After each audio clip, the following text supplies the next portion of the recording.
What's going on, YouTube? I welcome you to It's Wild Out Here, the channel bringing you the wildest stories from around the world. And today ain't no different. So hit that like and subscribe button because it's wild out here. And I'm going to tell you all about it. Today's story comes from Louisiana. Rapper JayDaYoungan was shot dead by 5 men who ambushed him while he and his father were sitting outside their Louisiana home. The musician, whose real name was Javorius Scott, was shot at least 8 times according to his father, Kenyatta Scott, who was shot twice in the arm.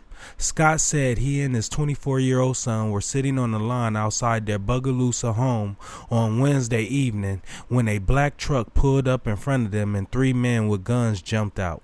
Scott said he and his son attempted to flee to their house. They were met by 2 more people with guns who opened fire on them.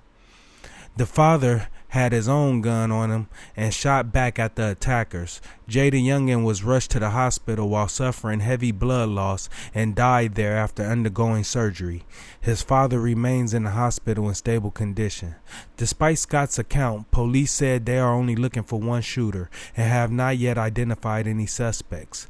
Bogalusa Police Chief Kendall Bullen said that his department is looking into all motives for the shooting, including gang-related activity. JayDaYoungan was signed to Atlantic Records in 2017. He had just been released from prison in June for gun-related charges. The rapper's father said he did not believe the attack was gang-related, claiming his son didn't have conflicts with anybody. Instead, Scott said he thought the attack was fueled by jealousy, that the person behind the attack was envious of his son's success. Scott said he hoped his son would be remembered as a good, humble, and respectful kid. JayDaYoungan's grandfather, L.C. Jefferson, said that the family was determined to find the killers. There will be no stone left unturned until we find out who took them, he said. This is only what I hear. Someone came from behind the house with a ski mask on and gunned him down in broad daylight on a busy road. People have gotten so comfortable to where they think they can shoot someone down and not be caught. 2 other shootings where nobody was hurt took place nearby that same night. Police say they were related to the attack that killed JayDaYoungan but have not provided any further details. In October of 2021, police caught JayDaYoungan with a 9mm pistol. He was not permitted to carry due to indictments he was facing in Texas over charges of assault on a pregnant woman and illegal possession of oxycodone. He faced 5 years in prison for the gun charges but was released last month and credited with time served. JayDaYoungan was also out on a $175,000 bond at the time after a September 21 arrest for suspicion of being accessory to second-degree murder and obstruction of justice.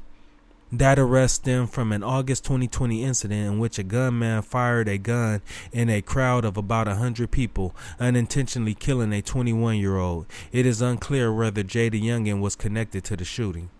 The rapper was a proud father to a young son, who he often shared photos of on his Instagram account. In his last Instagram post made a day ago, JayDaYoungan rapped while dancing and playing with his son. JayDaYoungan's most well-known singles are Ops, 23 Island, and Elimination. His 2019 album Misunderstood reached number 43 on the top 200 Billboard charts. After dropping out of high school at 18 to pursue music, the rapper saw early success releasing his music on YouTube and promoting himself through social media. JayDaYoungan was signed to Atlantic Records in 2017. He had worked alongside rappers like Lil Durk, Boosie Badass, Moneybagg Yo, and Lotto. It is unclear how much money the 24-year-old made in his short career, but a 2021 press release from Atlantic Records said he had garnered at least 2.8 billion streams from across the globe. This is a wild story, y'all. Let us know what y'all think about this case in the comments. And like always, stay safe and stay aware. And remember to hit that like and subscribe button, and we'll see you next time on It's Wild Out Here.